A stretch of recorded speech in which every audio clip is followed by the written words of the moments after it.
नमस्कार दोस्तों, कैसे हो आप सब। आशा करती हूँ आप स्वस्थ एवं खुशहाल होंगे। आज का एक और भाग दौड़ भरा, जिम्मेदारियों से भरा दिन बीत गया। कुछ अच्छा, कुछ बुरा, थोड़ा सा रुलाकर और बहुत सारी मुस्कुराहट देकर, कुछ परेशान करके और कुछ खुश करके। लेकिन बीत गया मतलब बीत गया।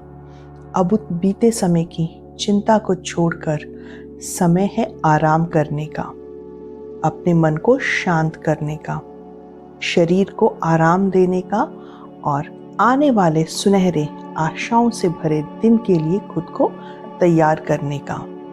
तो सबसे पहले कल के करने वाले सभी जरूरी काम एक पेपर पर लिख लीजिए। कंफर्टेबल पोजीशन में लेट जाइए, 3-4 गहरी सांस लीजिए, आंख बंद कीजिए।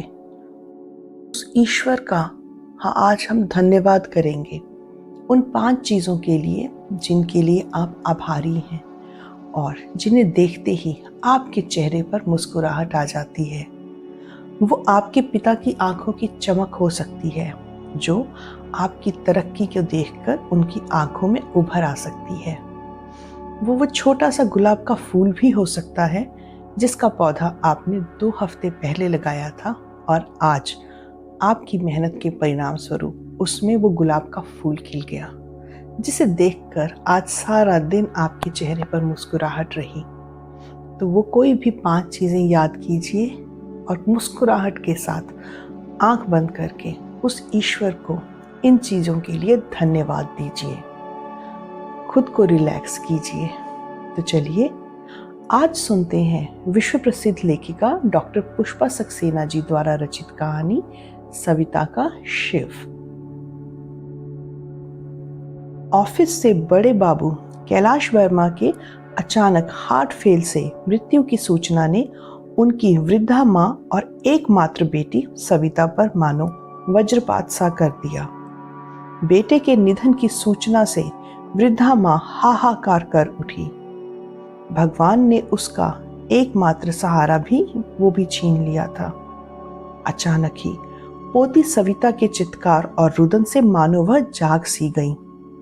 सविता को अपने कलेजे से चिपटाकर उन्होंने अपने खुद के आंसू पोंछ दिए। रो मत बेटी सवी, तेरी दुर्गा दादी तेरे साथ है। प्यार से सविता को तसल्ली देकर दुर्गा बीते समय में खो गई। भगवान ने क्या उसे बस दुख सहने के लिए ही जन्म दिया था? छोटी सी उम्र में ही माँ बाप की मृत्यु का आघात सहने के बाद चाचा के घर आश्रय मिला था। विवाह के बाद नन्हे बेटे कैलाश के जन्म ने खुशियों के द्वार खोल दिए थे, पर उनकी खुशी भगवान को मंजूर नहीं थी। पति और बाद में पुत्र वधू की मृत्यु के बाद आज एकमात्र पुत्र का अचानक यूं चले जाना उन्हें आमूल हिला गया था। लेकिन वह कमजोर नहीं पड़ सकती थी। उन पर उनकी युवा पोती का दायित्व था। उन्हें अपने को सहेजना ही होगा। कैलाश जी के परिवार में बस एक बेटी सविता और वृद्धा माँ ही थी। बेटी के जन्म के 1 वर्ष के बाद ही उनकी पत्नी की मृत्यु हो गई। माँ मित्रों के बहुत कहने पर भी उन्होंने दूसरा विवाह नहीं किया। अपना पूरा ध्यान अपनी बेटी सविता और अपनी माँ दुर्गा की सेवा में ही लगा दिया। सविता में सौंदर्य और मेधा साकार थी। उसके पिता हमेशा शिक्षा का महत्व बताकर जीवन में कुछ बनने को प्रेरित करते रहते। सविता अपने पिता के आदर्शों का सच्चे मन से सम्मान करती थी। पिता की प्रेरणा से सविता के मन में भी कुछ कर गुजरने की आकांक्षा थी। हर परीक्षा में प्रथम श्रेणी में उत्तीर्ण करते हुए अब वह बीए फाइनल में पढ़ रही थी। कैलाश बाबू के कार्यालय वालों ने उनकी अंतिम यात्रा की तैयारी की जिम्मेदारी ले ली थी। सविता को सीने से लगाए दुर्गा सब शून्य आंखों से देख रही थी, मानो वह किसी और की ही अंतिम यात्रा थी। अर्थी ले जाने को शव वाहक गाड़ी आ गई थी। सबके मन में यही प्रश्न था, चिता को आग कौन देगा? दुर्गा दादी से पूछने का साहस नहीं था। कैलाश शर्मा के निकट के मित्र जानते थे, छोटी कही जाने वाली जाति की लड़की से विवाह करने के कारण कुल गोत्र पर झूठा अभिमान करने वाले उनके अपने रिश्तेदारों ने उनसे सारे संबंध तोड़ लिए थे। किसी रिश्तेदार से सहायता की आशा व्यर्थ थी। उनकी दृष्टि में कैलाश जी वर्षों से जाति और समाज से पूर्णतः बहिष्कृत थे। कैलाश शर्मा के निकट मित्र रमेश कुमार ने दादी से आकर धीमे से कहा, माँ जी, हमारे बड़े बाबू तो चले गए, लेकिन उनकी चिता को अग्नि कौन देगा? आप किसी संबंधी का नाम पता बता दीजिए, हम उन्हें बुला लाएंगे। उनके जीते जी जिन्होंने उनसे रिश्ता तोड़ लिया, उसको अपमानित किया, अब उनके हाथों उसकी अंतिम विदाई कैसे होगी? ये बात कहती दादी के आंसुओं का सैलाब बह निकला। सविता भी जोरों से रो पड़ी। क्या पंडित जी से अंतिम संस्कार कराना ठीक रहेगा? नहीं नहीं, जिस बेटे को मैंने 9 महीने अपनी कोख में रखा, पाल पोस कर बड़ा किया, उसकी अंतिम विदाई किसी पराये हाथों से नहीं होगी, उसकी अपनी माँ के हाथों होगी। मैं अपने बेटे को खुद विदा करूंगी, दुर्गा ने दृढ़ता से कहा। क्या ये कैसे संभव होगा माँ जी? आप नहीं सह सकेंगी, रमेश जी ने समझाना चाहा। उसका जाना सह रही हूं ना, तो विदाई तो देनी ही होगी। मेरा कैलाश तो चला ही गया। वह रो पड़ी। माँ जी, हमारे तो देवता चले गए। हम गरीबों को भी वह इतनी इज्जत देते थे, हमें ईमानदारी और मेहनत से आगे बढ़ने को समझाते थे। कार्यालय का सफाई कर्मचारी मोहन तो रो पड़ा। हमसे कहते जात पात, ऊंच नीच सब झूठ है। हमसे कहते जात पात, ऊंच नीच सब झूठ है। इंसान केवल अपने कर्मों से बड़ा या छोटा बनता है। माँ जी, आप अपने को अकेला मत समझिए, हम सब आपके साथ हैं। जानती हूं, लेकिन उसके यही ऊंचे विचार झूठे दंभियों को उसका दुश्मन बना गए। पीठ पीछे उसकी हंसी उड़ाते थे। उनका अपमान मेरे बेटे को लील गया। अब चलो, देर हो रही है। दादी की दृढ़ता से सभी विस्मित थे।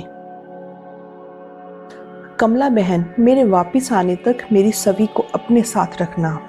मैं चाहती हूँ इसे अपने पिता का जीवंत रूप ही याद रहे, उनकी अंतिम विदाई का दृश्य याद ना रहे।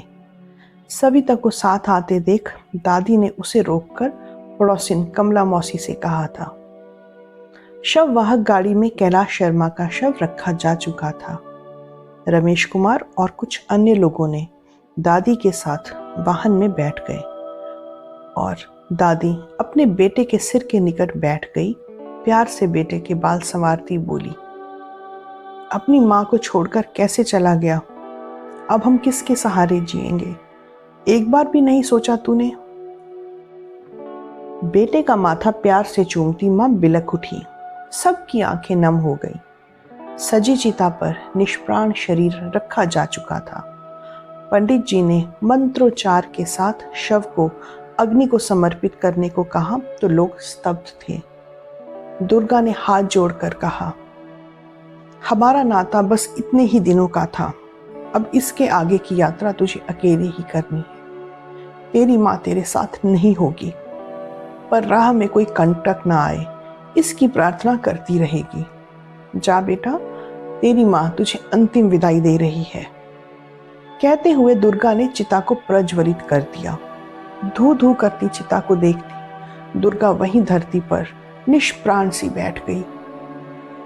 माँ जी, अब आप जाइए, बाकी काम हम पूरे कर लेंगे, लोगों ने कहा। नहीं, जब तक अपने बेटे की अस्थियों का विसर्जन ना कर लूं, उसकी अंतिम विदाई कैसे पूरी होगी? चिता ठंडी होने तक यहीं रुककर उसके अंतिम अवशेष नदी में प्रवाहित करने हैं। अगर आप कहें तो हम आपके साथ अस्थि विसर्जन के लिए हरिद्वार चल सकते हैं। ऑफिस की गाड़ी आपको ले जाएगी। कार्यालय प्रमुख ने शांत स्वर में कहा। नहीं, मेरे बेटे ने कभी भी किसी आडंबर में विश्वास नहीं किया। उसके लिए हर नदी का जल गंगा जल रहा है। उसे इसी नदी में भी उतनी ही शांति मिलेगी जितनी गंगा जल में। आप लोग घर जाइए। आपके साथ के लिए आभारी हूं। नम आंखों के साथ हाथ जोड़कर दुर्गा ने सबको विदा दे दी। आप सब लोग जाइए साहब जी, हम लोग माँ जी के साथ रुकेंगे, कुछ कर्मचारियों ने एक स्वर में कहा। कुछ दिन बीत चले थे। घर का सूनापन और सन्नाटा मुखर था। कैलाश के ऑफिस से सविता के लिए नौकरी का प्रस्ताव दिया गया था। अपने घर की आर्थिक स्थिति जानते हुए सविता भी नौकरी को तैयार थी, पर दादी ने दृढ़ता से अपना निर्णय सुना दिया। नहीं, मेरी सभी नौकरी नहीं करेगी। मेरे बेटे का सपना था उसकी बेटी खूब पढ़ाई करे और कुछ बनकर अपने परिवार का नाम रोशन करे। मैं अपने बेटे का सपना पूरा करूंगी। अपने पति का बड़ा सा पुश्तैनी घर बेचकर शहर से कुछ दूरी पर दादी ने एक छोटा सा घर ले लिया। अपना घर छोड़ती सविता की आंखों से पुराने सुखद दिनों की यादें आंसुओं के रूप में बह रही थीं। पर दादी ने प्यार से उसके आंसू पोंछकर कहा, जब तक मैं हूं तेरी आंखों से आंसू नहीं बहने दूंगी। तुझे किसी तरह की चिंता नहीं करनी है। कैलाश की भविष्य निधि और घर बेचने के बाद बचे पैसे तेरी उच्च शिक्षा और भविष्य के लिए काफी हैं। सविता नहीं जानती थी उसकी दादी की बातों में कहां तक सच्चाई है, पर उनकी बातों ने उसे साहस जरूर दिया था। पिता का अभाव, उनका प्यार और प्रेरणा भुला पाना आसान नहीं था, पर पिता और दादी के प्रेरक शब्दों ने उसे टूटने नहीं दिया। अपने दुखों को भुलाकर वह पढ़ाई में जुट गई। दुर्गा अकेले में कितना भी रोती हो, पर सविता के सामने हमेशा सामान्य बनी रहती। उसे अपने पापा की कमी भुलाने की कोशिश करती रहती। पिता द्वारा बनाई दिनचर्या के अनुसार सविता दिन में पढ़ाई करने के बाद शाम को खुली हवा में कुछ देर घूमने के लिए बाहर जरूर जाती थी। उसके पिता उसे हमेशा समझाया करते थे, गोधूली बेला में किताबों में सिर गड़ाए रखने से आंखों की रोशनी कम हो जाती है। इस समय खुली हवा में घूमने जाना अच्छा होता है। शाम को डूबते सूरज को देखना, पक्षियों को अपने घर लौटते देखना सविता को बहुत ही प्रिय लगता था। एक दिन सविता एक दूसरे रास्ते से जा रही थी। अचानक एक घर के बाहर रखे फूलों के गमले पर उसकी नजर पड़ी। गुलाब के उस पौधे पर पत्तियों से अधिक मुस्कुराते फूल झूम रहे थे। मुग्ध देखती सविता की बेध्यानी में उसका पैर एक पत्थर से टकरा गया। चीख मारती सविता जोरों से गिर गई थी। घर के सामने बरामदे में बैठा युवक उसकी चीख सुनकर बाहर आ गया। सविता उठने का व्यर्थ उपक्रम कर रही थी। शायद पैर में मोच आ गई थी या हड्डी टूट गई थी। युवक ने सविता को सहारा देकर खड़ा करना चाहा, पर सविता की आंखों से दर्द के कारण आंसू आ गए थे। रुकिए, मैं आपके लिए दर्द दूर करने वाला स्प्रे ले आता हूं। युवक तेजी से घर के भीतर चला गया। हाथ में स्प्रे लाए युवक ने सविता के पैरों पर स्प्रे करके सविता से कहा, अगर आपका फ्रैक्चर नहीं हुआ है तो बस थोड़ी ही देर में आपका दर्द भाग जाएगा। स्पोर्ट्समैन इसे हमेशा ही इस्तेमाल करते हैं। आप भी खिलाड़ी हो? कजरारे नैन उठाकर सविता ने युवक से सवाल किया। नहीं नहीं, मैं तो यहाँ कंप्यूटर कंपनी में काम करता हूँ। हाँ, कभी कभी ज़रूरत के लिए इस स्प्रे को अपने पास में रखता हूँ। थोड़ी ही देर में सविता का दर्द काफ़ी कम हो गया। वह उठने की कोशिश कर भी रही थी, लेकिन उसे रोककर युवक ने कहा, आपको कहाँ जाना है? आप कुछ देर मेरे घर में रेस्ट कर लीजिए, तब तक आपके लिए रिक्शा बुला लाता हूँ। अभी आप पैदल नहीं जा सकेंगी। मुझे दुख है, मेरे घर के सामने आपको चोट लग गई। पता नहीं अपना नाम सार्थक करने वाला ये पत्थर कहाँ से आ गया। गलती इस पत्थर की नहीं है, हमारी है। फूलों की सुंदरता देखने में सड़क से ध्यान हट गया था। वैसे हमारा घर दूर नहीं है, थोड़ी ही दूर पर वो लाल और पीले रंग का जो मकान है, हम वहीं रहते हैं। आपका घर मैंने देखा है, लगता है आपको भी फूलों से बहुत प्यार है। आपने भी अपने घर के बाहर बहुत सारे फूलों के पौधे लगाए हैं। चलिए आपको सहारा देता हूँ रिक्शा आने तक, सामने बरामदे में ही बैठ जाइए। युवक सविता का संकोच समझता था। संकोच के साथ सविता युवक का सहारा लेकर धीमे कदमों से चलकर बरामदे में पड़ी कुर्सी पर बैठ गई। कुर्सी के सामने मेज पर कंप्यूटर खुला रखा था। हमारी वजह से आपका काम रुक गया ना। हमारी लेक्चरर्स और फ्रेंड्स जब कंप्यूटर इस्तेमाल करती हैं तो हम भी सोचते हैं काश हम भी ऐसे काम कर सकते, पर हमें तो कंप्यूटर की ABCD भी नहीं आती। सविता के सुंदर मुख पर उदास मुस्कान थी। अपने पिता के सीमित साधनों को जानते हुए सविता उनसे कोई बड़ी चीज नहीं मांगती थी। साथ की लड़कियां जब अपने कंप्यूटर पर आसानी से बहुत सी जानकारी ले लेती तो वह भी सोचती काश वह भी उनकी तरह विभिन्न विषयों पर कंप्यूटर की सहायता ले सकती। पर उसने अपने पिता से कभी इस विषय में कुछ कहा ही नहीं। जीवन में उसे जो मिला उसे ही सहजता से स्वीकार कर लिया। इसमें कौन सी कठिन बात है? अगर आप चाहें तो आसानी से कंप्यूटर पर काम करना सीख सकती हैं। क्या सच ऐसा हो सकता है? पर हमें सिखाएगा कौन? अगर आप चाहें तो कंप्यूटर के बेसिक्स तो आपको मैं ही सिखा दूंगा। शनिवार और इतवार को मेरा ऑफिस बंद रहता है। इस शहर में नया आया हूँ, कोई मित्र नहीं है। मेरा समय अच्छे काम में बीतेगा। युवक के मुख पर मीठी मुस्कान थी। लेकिन आप हमें कैसे सिखा सकते हैं? हमारे पास तो कंप्यूटर ही नहीं है, सच्चाई से सविता ने कहा। ये कोई बड़ी समस्या नहीं है। मुझे ऑफिस से नया लैपटॉप मिला है। मेरा पुराना लैपटॉप बेकार पड़ा है, आप उस पर सीख सकती हैं। लेकिन हम आपका लैपटॉप कैसे ले सकते हैं? वो तो बहुत महंगा होगा, संकोच से सविता ने पूछा। अपनी पुरानी चीजें बेचने की मुझे आदत नहीं है। अगर वो किसी के काम आ जाए तो मुझे खुशी होती है। जब आपका नया लैपटॉप आ जाएगा तो ये पुराना किसी और को दे दीजिएगा जिसे उसकी ज़रूरत हो। पहले कंप्यूटर सीखने का पक्का निर्णय तो ले लीजिए, मुस्कुराकर युवक ने कहा। तभी रिक्शा आ गई। रिक्शा देखकर सविता धीमे से उठकर खड़ी हो गई। ताज्जुब था, अब पैर का दर्द नामालूम सा था। रिक्शे पर बैठने से पहले युवक ने एक सुंदर सुर्ख गुलाब तोड़कर सविता को दिया और कहा, ये इस गुलाब का माफीनामा है जो एक फूल जैसी सुंदर लड़की का अपराधी बन गया। वैसे क्या मैं आपका नाम जान सकता हूँ? जी धन्यवाद। इस सुंदर फूल को दोषी मत बनाइए। हम कोई सुंदर भी नहीं हैं। हमारा नाम सविता है। और आप? सविता के चेहरे पर लाज की लालिमा थी। शिव कुमार, पर मुझे सिर्फ शिव कहलाना ही पसंद है। आपसे भी यही नाम सुनना चाहूँगा। उम्मीद करता हूँ हम फिर जल्दी मिलेंगे। सविता की चोट से दादी घबरा गई, पर सविता ने पूरी बात बता स्प्रे दिखाया। दादी को तसल्ली देकर सविता सोचती रह गई, क्या वह सच में कंप्यूटर सीख सकेगी? मन में उत्साह भी था।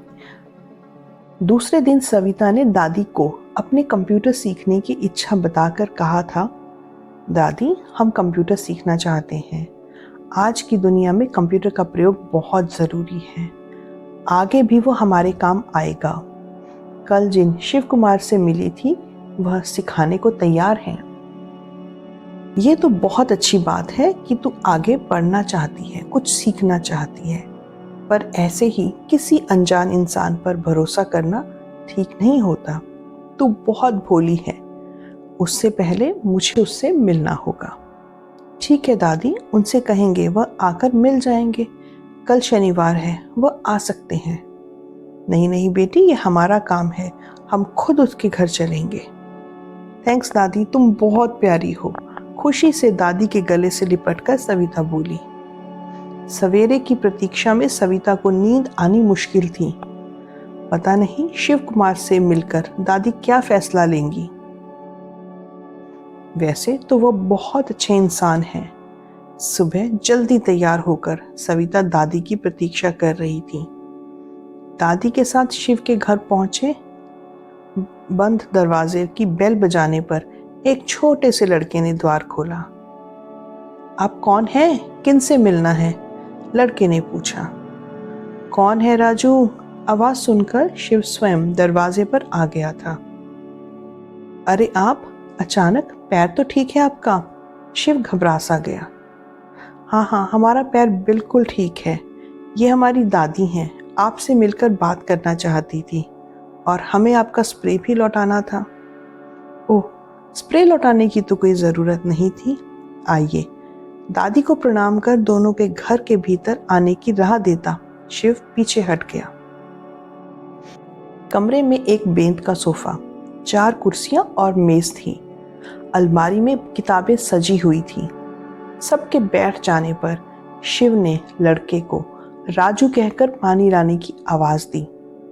शिव बेटा, कल तुमने सविता की बहुत मदद की थी, उसके लिए बहुत बहुत धन्यवाद। सविता ने कल तुम्हारे साथ जो बातें हुई मुझे बताई हैं। इसके पिता नहीं रहे, मैं आज के ज़माने और पढ़ाई के बारे में कुछ नहीं समझती। इसे लगता है कि तुम कंप्यूटर सिखाने में इसकी सहायता कर सकते हो। क्या ये सच है? जी हाँ दादी, शनिवार और इतवार को मेरे पास कोई काम नहीं रहता। यहाँ मेरे मित्र भी नाम भर के ही हैं, लेकिन छुट्टी के दिन वे सब भी अपने परिवार के साथ व्यस्त रहते हैं। सविता को अगर सीखने में रुचि है तो मुझे सिखाने में बहुत खुशी होगी। शिव बेटा, तुम क्लास लेने की कितनी फीस लोगे? दादी ने पूछा। दादी जी, मैं अनाथ हूँ। अनाथालय में किसी उदार व्यक्ति की सहायता से मेरा पालन पोषण और शिक्षा पूरी हुई है, इसलिए विद्या दान के लिए पैसे लेना अपराध मानता हूँ। मुझे फीस नहीं चाहिए, पर सविता की तरह अपने लिए भी आपका आशीर्वाद और प्यार जरूर चाहूँगा। मिलेगा ना? मुस्कुरा के सविता को देखकर शिव ने कहा। उसी बीच राजू चाय के 3 कप और बिस्किट ट्रे में रखकर मेज पर रख गया था। तुम्हारी बातें सुनकर बहुत अच्छा लगा। तुम्हें मेरा प्यार और आशीर्वाद जरूर मिलेगा। वैसे क्या तुम जानते हो अनाथालय में तुम्हारी सहायता किसने की थी? जी नहीं, बहुत कोशिश की पर उनका नाम गुप्त ही रखा गया। पर वह मेरी पढ़ाई और शिक्षा के लिए पैसे बराबर भेजते रहे। उनकी कृपा से आज यहाँ पहुँच सका हूँ। ईश्वर उन्हें दीर्घायु करे। वह जो भी थे, उनके उपकार का ऋण तो मैं इस जीवन में कभी उतार ही नहीं सकता। बस प्रति माह एक मेधावी बच्चे की पढ़ाई के लिए पैसे भेजता हूँ और इस अनाथ राजू के दायित्व को उठाता हूँ। इतना कहकर शिव मौन हो गया। वाह बेटे, तुम तो बहुत महान कार्य कर रहे हो। भगवान तुम्हें यश और सफलता दे। आपका आशीर्वाद लेने के लिए आभारी हूँ। मेरा कोई अपना नहीं है। आपको देखकर लगता अगर मेरी दादी होती तो उनसे भी ऐसा ही आशीर्वाद मिलता। शिव का कंठ भर आया। तुम मुझे अपनी ही दादी समझ सकते हो बेटा, पर हमारी एक समस्या है। हमारे पास बस एक ही कमरा है और सारी गृहस्थी वहीं जमा है। तुम इसे कहाँ पढ़ाओगे? अगर आपको अपने इस बेटे पर विश्वास है तो सविता क्लास के लिए यहाँ मेरे घर आ सकती है। यहाँ तो बस राजू ही मेरे साथ रहता है। आपके विश्वास को कभी निराश नहीं करूँगा, गंभीरता से शिव ने कहा। जिसने जीवन में इतने कष्ट देखे हैं, माँ बाप का प्यार नहीं जाना, अपनी मेहनत और लगन से इस मुकाम पर पहुंचा है, उस पर अविश्वास कैसे कर सकती हूँ? अपनी अनुभवी आंखों से देख सकती हूँ। तुम एक सच्चे और अच्छे इंसान हो। तुम सविता की क्लास कब शुरू करोगे? दादी ने सीधा सवाल किया। अगर सविता तैयार है तो क्लास का श्री गणेश आज आपके आशीर्वाद से ही किया जा सकता है। इससे अच्छी बात क्या होगी। सविता तो क्लास शुरू करने के लिए दीवानी है। ठीक है, पहले आप चाय पीजिए, फिर मैं आज से ही सविता का कंप्यूटर से परिचय करता हूँ।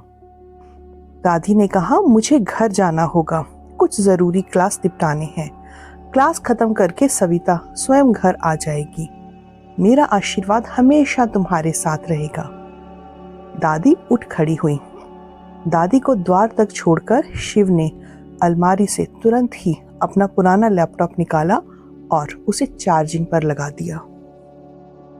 सविता के चेहरे पर खुशी और उत्साह छलका पड़ रहा था। शिव कुमार को पास आते देखते ही वह आदर के साथ खड़ी हो गई। अरे अरे, यह क्या, मैं कोई मास्टर जी नहीं हूँ। हम दोस्तों की तरह रहेंगे, तभी तुम आसानी से सीख सकोगी। टीचर या मास्टर से भय हो सकता है, पर दोस्त से नहीं। दोस्त से दिल खोल कर बात की जाती है। और एक बात और, तुम मुझे सिर्फ शिव कहोगी और मैं तुम्हें तुम्हारी दादी की तरह सभी कहकर ही पुकारूंगा। कहो, मेरी शर्त मंजूर है? शिव के चेहरे पर शरारती मुस्कान थी। जी, पर आप तो हमसे बड़े हैं, आपका नाम कैसे ले सकती हूँ? धीमी आवाज में अपनी बात कहती सविता का मुख लाल हो उठा। लेकिन मुझे सिर्फ शिव सुनने की ही आदत है। अगर मंजूर नहीं तो दोस्ती और क्लास दोनों ही नहीं। अरे अरे, ये शर्त है तो कठिन, पर हम कोशिश करेंगे, सविता ने शर्मा कर कहा। चलो, आज तुम्हारा परिचय तुम्हारे एक और नए दोस्त से कराता हूँ। अपना कंप्यूटर खोलकर शिव ने सविता को कीबोर्ड, माउस आदि दिखाकर उनके कार्य समझाने शुरू कर दिए। शिव द्वारा दी गई जानकारी को सविता ध्यान से देख समझ रही थी। कोशिश करने पर माउस और एरो उसकी पकड़ से बाहर हो जाते और सविता को हंसी आ जाती। आपके कंप्यूटर का ये एरो तो शैतान बच्चे की तरह है, हमारी बात मानता ही नहीं, अपनी मनमानी कर रहा है। सविता की बात सुनकर शिव जोरों से हंस पड़ा। वाह, क्या उपमा दी है। पर इस शैतान बच्चे को तुम्हें साधना होगा। घबराओ मत, जल्दी ही यह तुम्हारे इशारों पर नाचेगा। बस कोशिश करते रहना। आपका लंच का समय हो गया है, अब हमें जाना चाहिए। क्या राजू आपके लिए खाना बनाता है? शिव एकदम से बोला, क्या बात करती हो? वह मेरे लिए खाना बनाता है?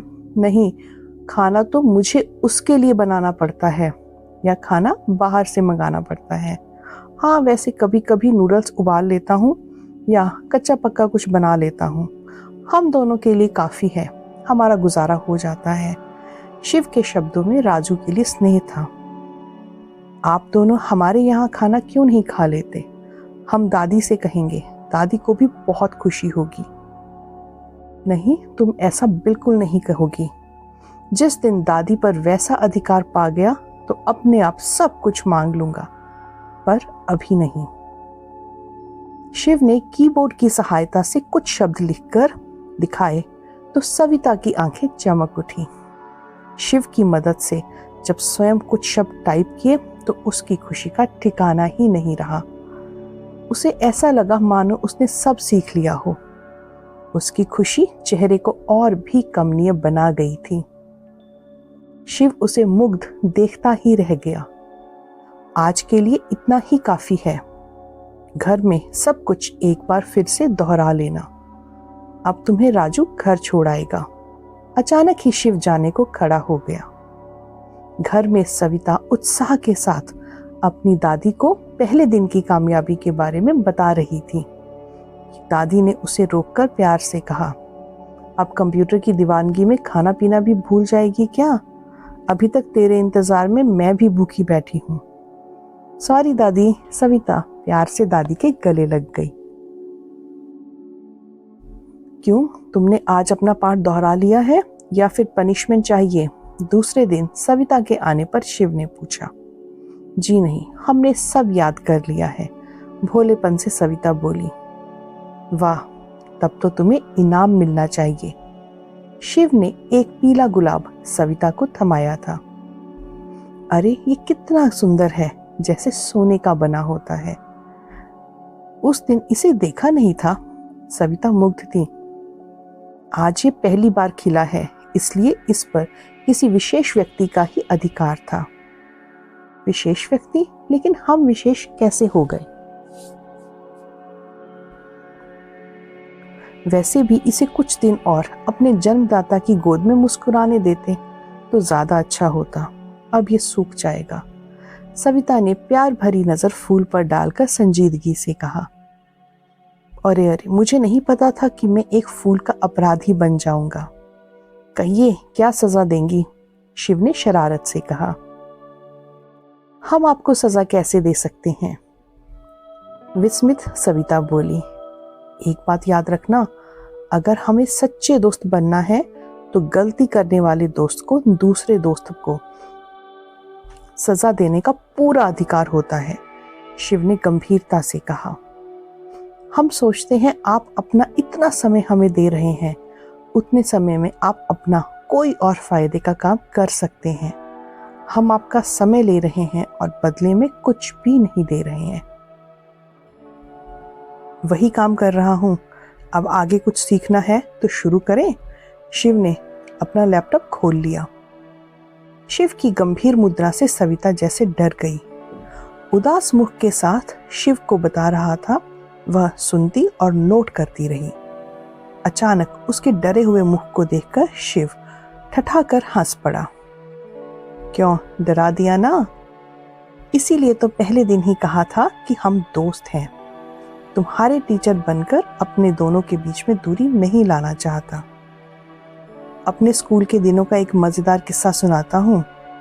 मैं अपने एक टीचर से खूब डरता था, पर अचानक एक दिन भूत बनकर मैंने अपनी शैतानी से टीचर को डरा दिया। अच्छा, आप इतने शैतान थे? यकीन नहीं होता। शिव के भूत बनकर टीचर को डराने के किस्से को सुनकर सविता खिलखिला के हंस पड़ी। तुम ऐसे ही हंसती हुई अच्छी लगती हो। सीरियस चेहरे वाली लड़की को काम सिखाने में मजा नहीं आता। जीवन में हंसी का बहुत महत्व है, हमेशा हंसते रहना।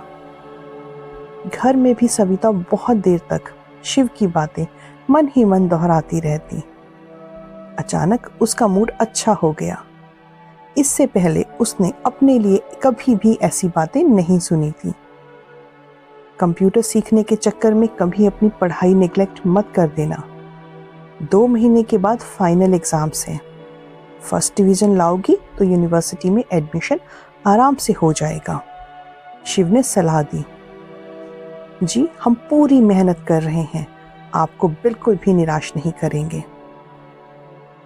दिन बीत रहे थे।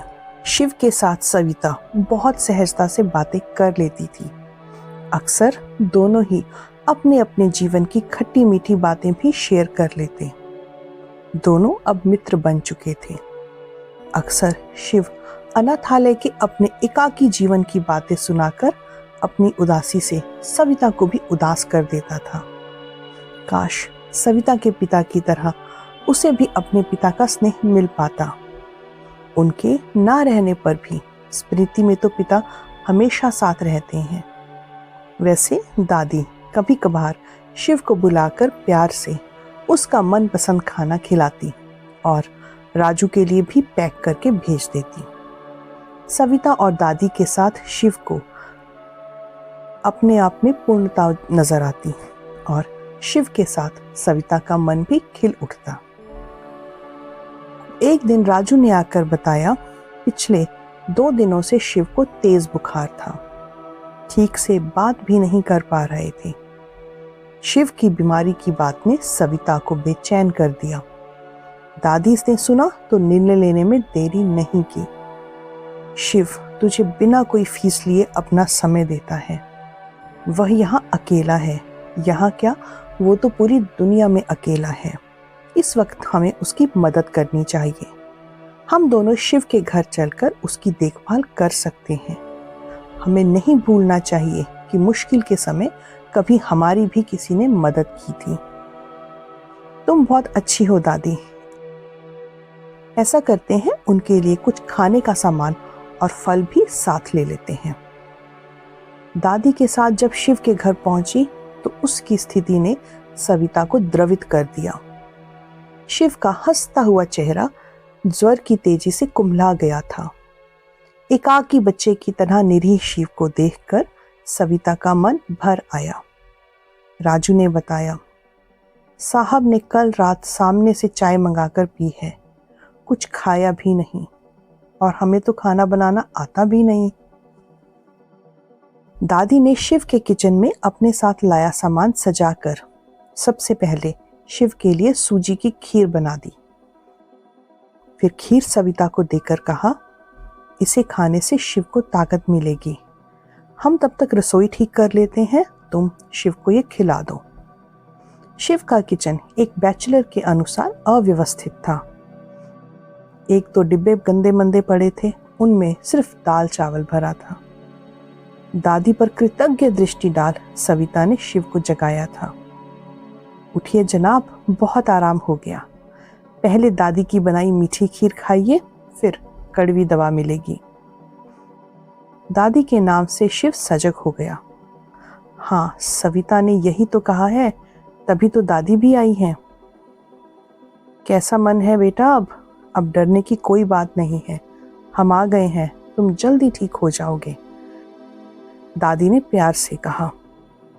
सविता और दादी को शिव हैरानी से देख रहा था, पर चेहरे पर आश्वस्ति स्पष्ट थी। आपको तकलीफ होगी दादी, मुश्किल से शिव कह उठा।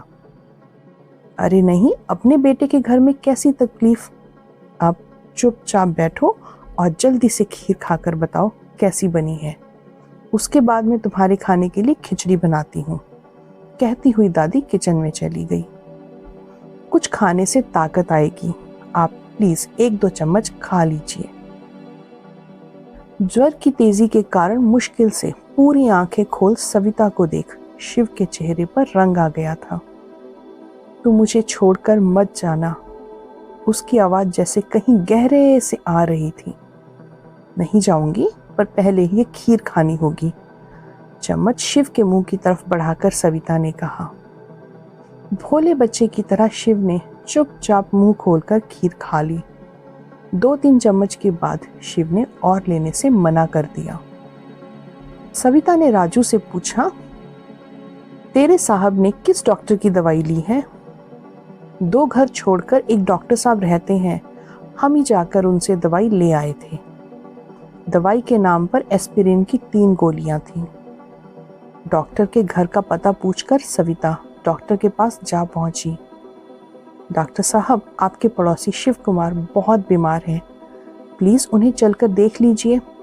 आपकी फीस मैं कल घर से लाकर दे दूंगी, आज मैं अपने साथ पैसे नहीं लेकर आई। उन्हें आपकी मदद की आवश्यकता है। नो प्रॉब्लम, फीस की जरूरत नहीं है, मैं उन्हें जानता हूँ। आप उनकी कौन है? मैं उनकी स्टूडेंट हूँ, चलिए चलें, सविता ने कहा। डॉक्टर ने शिव का अच्छी तरह से चेकअप किया, कुछ दवाइयाँ लिखकर सविता को थमा दी और कहा, घबराने की कोई बात नहीं है, 1-2 दिनों में बुखार उतर जाएगा, बस इनके खाने पीने और आराम का ध्यान रखिएगा। 2 दिन ठीक समय पर दवा और स्वास्थ्यप्रद भोजन मिलने से शिव का बुखार बहुत हल्का हो गया था। दादी जब बाहर शिव की गार्डन देख रही थी, तब सविता को अकेले पाकर शिव ने कहा, तुम मेरी संजीवनी हो, मुझे कभी भी अकेले छोड़कर मत जाना, वरना मैं तो बेमौत ही मर जाऊंगा। ऐसी बातें करना ठीक नहीं है, अभी हमें अपनी पढ़ाई पूरी करनी है, अपने पापा का सपना पूरा करना है, गंभीरता से सविता बोली। माफ करना, पर अपने दिल पर काबू नहीं रख सका। जिस दिन से मैंने तुम्हें देखा है, बस तुम्हारे बारे में ही सोचता रहता हूँ।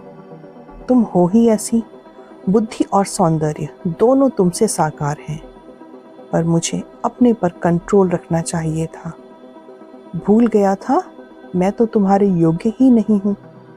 शिव की आवाज में एक उदासी थी। आप माफी मत मांगिए, हमें अपराध बोध होगा। अब आप ठीक हैं, राजू को सब समझा दिया है। वह आपकी देखभाल बहुत अच्छे से कर लेगा। अब हमें आज्ञा दीजिए। नाराज होकर जा रही हो सवी? मैं बहुत बदकिस्मत हूँ। प्यार देने वाले माता पिता भी मुझे अकेला छोड़ गए थे। तुमने मुझे क्यों बचा लिया? मेरा मर जाना ही ठीक होता। सविता ने सच्चाई से कहा, अब अगर आप ऐसी बातें करते रहेंगे तो हम सच में आपसे नाराज हो जाएंगे। घर वापस लौटी सविता को उदास देखकर दादी ने स्नेह से पूछा, तू परेशान दिख रही है? शिव बेटा तो अब ठीक है ना? तेरी परीक्षा निकट है, पढ़ाई पर ध्यान दे। हाँ दादी, सोचती हूँ परीक्षा होने तक कंप्यूटर क्लास भी ना करूं। जैसा तू ठीक समझे, कहकर एक गहरी दृष्टि सविता पर डालकर दादी काम में लग गई। अकेले में सविता को शिव की कही बातें याद आकर उसे बेचैन कर देती। किताबें खोलने पर शिव का उदास चेहरा पृष्ठों में उभर आता। सविता परेशान हो जाती। ये उसे क्या हो गया है? कहीं वह भी तो शिव को चाहने नहीं लगी है? सोच में डूबी सविता को अचानक से दादी ने आकर चौंका दिया था। तेरे मास्टर जी आए हैं, बाहर इंतजार कर रहे हैं, अंदर आने को तैयार ही नहीं है। क्या? कब आए वो? ठीक तो है ना? घबराहट में सवाल पूछती सविता तेजी से बाहर निकल गई। क्षीणकाय उदास सा शिव अपने स्कूटर के सहारे बाहर ही खड़ा था। जब से सविता शिव के घर से वापस आई थी, राजू का इंतजार कर रही थी, पर शायद शिव ने उसे खबर देने को मना किया था। और अचानक आज खुद क्यों आया है? ये क्या, अभी तबीयत आपकी ठीक नहीं हुई और आप यहाँ आ गए? शायद फिर से बीमार होने का इरादा है। अगर तीमारदार तुम हो तो मैं जिंदगी भर बीमार रह सकता हूँ। अब शिव गंभीर हो गया था। आपसे मैं पहले ही कह चुकी हूँ, हमें ऐसी बातें अच्छी नहीं लगती। जब तक हम अपनी पढ़ाई पूरी नहीं कर लेते, अपनी आगे की जिंदगी बारे में कुछ भी नहीं सोच सकते। मैं भी तुम्हारे भविष्य के विषय में ही सोचता रहता हूँ सभी। तुम्हें सिर्फ ग्रेजुएशन ही नहीं करना है, बल्कि तुम्हें कंप्यूटर में आगे बढ़ते देखना मेरा भी सपना है। तुम्हें MCA यानी मास्टर इन कंप्यूटर एप्लीकेशन में एडमिशन की तैयारी करनी है। क्या ये सच में हो सकता है? लेकिन कॉलेज की फीस तो बहुत ज़्यादा होगी। खुशी और उदासी दोनों में ही सविता पूछ बैठी थी। उसकी चिंता तुम्हें नहीं करनी है। अगर फर्स्ट डिवीजन ले आई तो फीस का इंतजाम मेरा जिम्मेदारी है। हम आपका और एहसान कैसे ले सकते हैं? पहले ही आपने हमारे लिए इतना किया है। तुमने मुझे नई जिंदगी दी है सवी।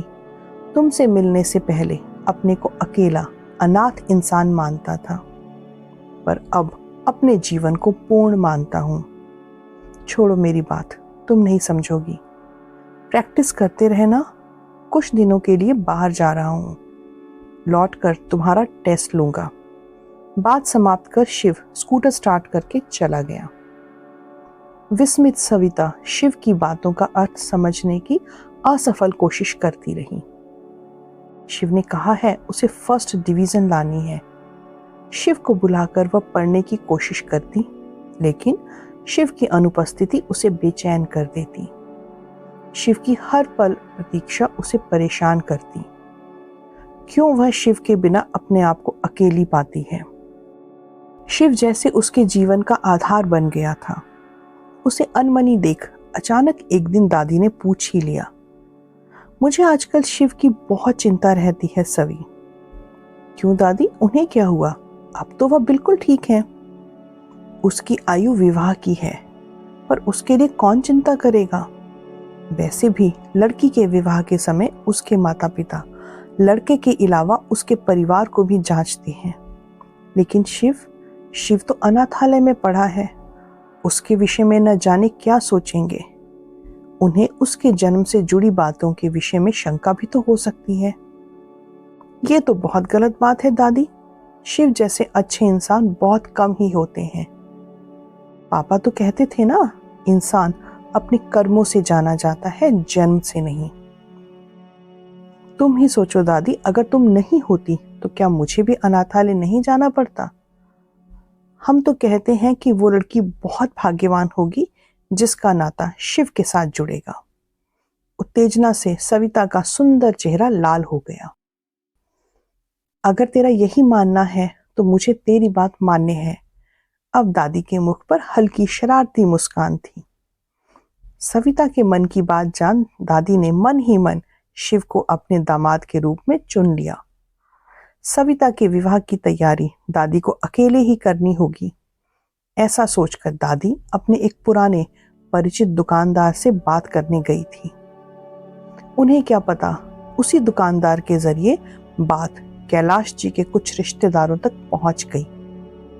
एक दिन अचानक सविता की अनुपस्थिति में कैलाश जी के कुछ रिश्तेदार दादी के पास पहुंचकर चिल्लाने लगे। क्या चाहती हो भाभी?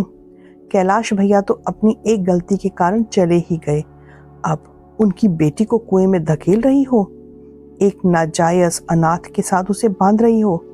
कैलाश जी के छोटे भाई ने रिश्ता दिखाते हुए कहा। अच्छा, अब तुम्हें रिश्तेदारी याद आ गई? उस वक्त तुम कहाँ थे जब कैलाश हम दोनों को अकेला छोड़ गया था? उस वक्त सविता की याद नहीं आई तुम लोगों को? तुमने ही तो बहिष्कार करके उससे नाता तोड़ दिया था। कितना अकेला और दुखी था मेरा बेटा। दादी ने अपनी आंखों को आंचल से साफ किया। कैलाश भैया ने गलती की थी और अब तुम भी वही गलती करने जा रही हो। तुम्हारा शिव न जाने किस पाप का फल है। हम ये रिश्ता नहीं होने देंगे। ये हमारे सम्मान का प्रश्न है। खबरदार, अब मेरे होने वाले दामाद के खिलाफ एक शब्द भी मुंह से निकाला तो मुझसे बुरा कोई नहीं होगा। मेरे बेटे की मौत पर भी मेरी और सविता की याद नहीं आई थी।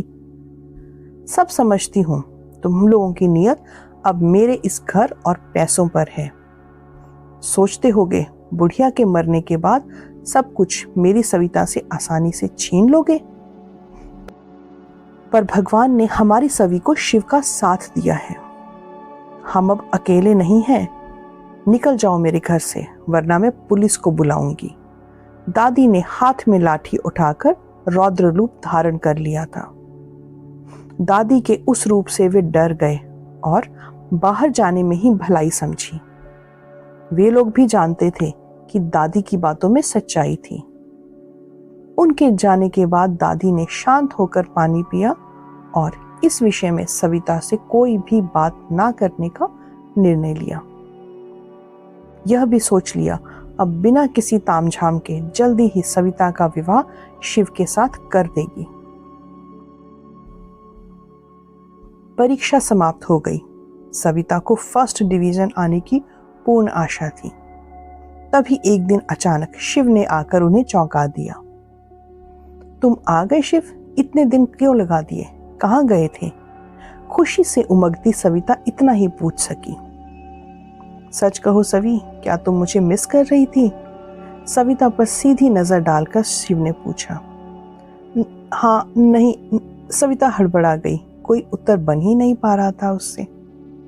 तुम अपने मन को समझ नहीं पा रही हो सवी। सच्चाई यही है कि हम एक दूसरे से प्यार करने लगे हैं, पर मैं अपनी सच्चाई और स्थिति से परिचित हूं। एक अज्ञात कुल परिवार का अनाथ तुम्हें पाने के सपने भी नहीं देख सकता।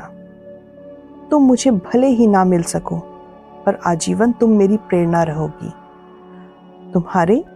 तुम्हारे MCA में एडमिशन के लिए फॉर्म लाया हूं, भर देना। डिपार्टमेंट के हेड से मेरी बात हो गई है। तुम्हारा एडमिशन स्कॉलरशिप के साथ हो जाएगा। गंभीरता से अपनी बात कहते शिव ने सविता को फॉर्म थमा दिए थे। आप हमारे लिए इतना क्यों कर रहे हो शिव? आपके धन्यवाद के शब्द या बदले में कुछ देने के लिए हमारे पास कुछ भी नहीं है। सविता के नैनों से मोती जैसे आंसू ढुलकने लगे। क्योंकि मैं तुम्हें अपने से भी ज्यादा चाहता हूं सवी। शायद अब मेरा तुमसे दूर हो जाना ही ठीक होगा। जल्दी ही तुमसे हमेशा के लिए दूर चला जाऊंगा। यहाँ रहते हुए अपने दिल पर नियंत्रण नहीं रख सकूंगा। उदास स्वर में शिव ने कहा। वाह, ऐसे कैसे जा सकते हो? एक बड़ी खुशी की बात है, मुंह तो मीठा करना ही होगा। अचानक दादी ने बाहर से अंदर आकर उन दोनों को अपनी बात से चौंका दिया। दादी, आप ये क्या कह रही हैं? क्या खुशी की बात है? कहीं ऐसा तो नहीं कि आप सवी के विवाह को लेकर परेशान थी और आपने सवी की शादी कहीं तय कर दी है? अपने को भरसक संयत रखकर शिव ने पूछा। हाँ हाँ, उसी खुशी में तो मिठाई खिला रही हूँ। अपने दामाद को ऐसे ही बिना कुछ मीठा खिलाए कैसे विदा कर सकती हूँ? आपका दामाद कौन, कहाँ है? विस्मित शिव इतना ही पूछ सका। चेहरे पर जैसे काली छाया सी तैर गई थी। क्या अब भी नहीं जान सके? तुम ही मेरी सभी का प्यार, उसके शिव हो। जैसे शिव ने विष पान करके सबका कल्याण किया था, तुमने भी तो अपने अज्ञात अतीत पर विजय पाकर अपने को प्रमाणित किया है। दूसरों की निस्वार्थ मदद करते हो। मेरी अनुभवी दृष्टि हमेशा तुम्हें परखती रही और तुम खरा सोना सिद्ध हुए। स्नेहपूर्ण दृष्टि डालकर दादी ने सच्चाई कह डाली। दादी, आप मेरा कुल जाति कुछ भी नहीं जानती। ना जाने किसी की अवांछित संतान हूं या मजबूरी। बस इसके आगे कुछ मत कहना शिव। इस विषय में मेरी बात सभी से हो चुकी है। उसका मन पढ़ चुकी हूं। तुम्हें उसने सच्चे मन से चाहा है। अपने पिता की तरह वह भी कुल जाति आदि में विश्वास नहीं रखती। तुम एक आदर्श, उदार, स्वाभिमानी और योग्य इंसान हो। तुम्हें पाना किसी भी लड़की का सौभाग्य होगा। और मेरी सवी वही सौभाग्यशाली लड़की है। ठीक कह रही हूं ना सवी मैं? नहीं, अभी हमें अपनी पढ़ाई पूरी करनी है, शादी नहीं, सविता ने संकोच से कहा। इसीलिए तो तेरी शादी तेरे मास्टर जी से कराने का ही निर्णय लिया है, ताकि तू पढ़ाई भी अपनी आराम से पूरी कर सके। वैसे अगर तुझे मंजूर नहीं तो यह रिश्ता नहीं होगा। क्यों शिव, ठीक कह रही हूं ना मैं? दादी के स्वर में मजाक स्पष्ट था। जी दादी, आप बिल्कुल ठीक कह रही हैं। अगर सब ये नहीं चाहती तो मैं भी शादी करने के लिए तैयार नहीं हूं। शिव ने भी अब दादी का साथ दिया। जाइए, आप दोनों से हम नहीं बात करते। दादी के सीने पर अपना मुख छिपाकर सविता बोली। तेरे मन की ही तो कर रही हूं पगली। प्यार से सविता के माथे को चूमकर दादी ने कहा। दादी के चरण स्पर्श के लिए झुके शिव और सविता को पास के मंदिर से आने वाली प्रातःकालीन पूजा की घंटियां और शिव ध्वनि जैसे दोनों को अपना पावन आशीर्वाद दे रही थी। तो दोस्तों, ये थी आज की कहानी। कैसी लगी हमें कमेंट करके जरूर बताइएगा। अगर कहानी अच्छी लगी तो इसे लाइक कीजिए और शेयर कीजिए। ऐसी ही और बेहतरीन कहानियां सुनने के लिए चैनल से जुड़े रहिए। तब तक अपना ध्यान रखिए। शुभ रात्रि।